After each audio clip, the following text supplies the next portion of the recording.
Ed eccoci qua con una delle regine della serata. Abbiamo qui con noi Veronica Avenna.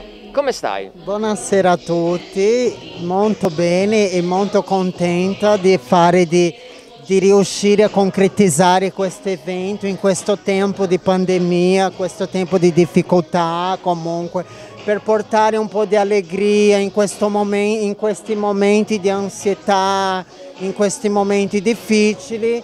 E noi ti ringraziamo per questo. Certo. Raccontaci un po' di questo progetto, come è nato? Allora, questo progetto, il nostro calendario comunque è nato praticamente di un shooting fotografico che abbiamo fatto l'anno scorso a Grizignano di Zocco, a Vicenza, dove siamo andati io e le altre amiche protagonisti, dove ci siamo conosciuti. E poi comunque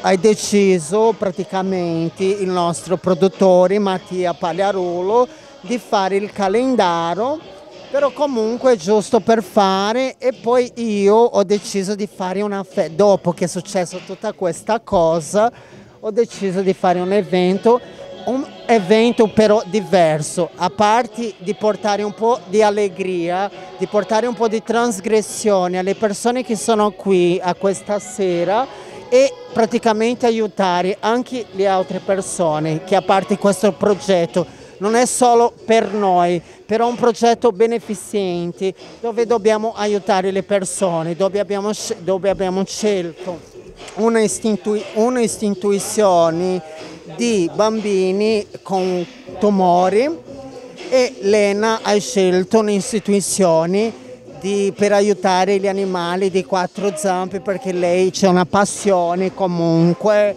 enorme, e quindi comunque abbiamo fatto 150 coppie dove saranno venduti, e la metà di questa vendita sarà destinata a queste istituzioni che i nostri followers, i nostri seguaci, i nostri fans dovete scegliere comunque tra di noi.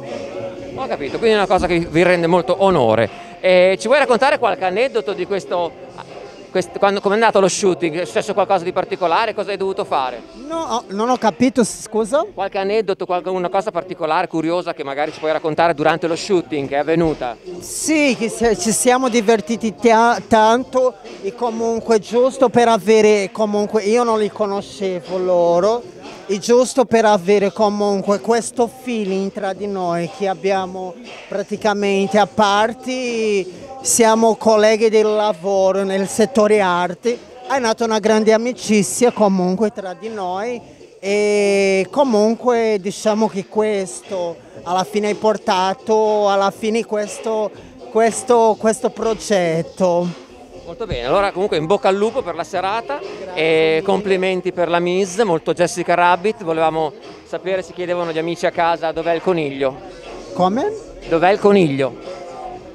Jessica Rabbit? Il coniglio è nascosto, sorpresa, tra un po' vedete il coniglio. Lo scopriremo dopo. Grazie mille. Grazie, Ciao. grazie a tutti.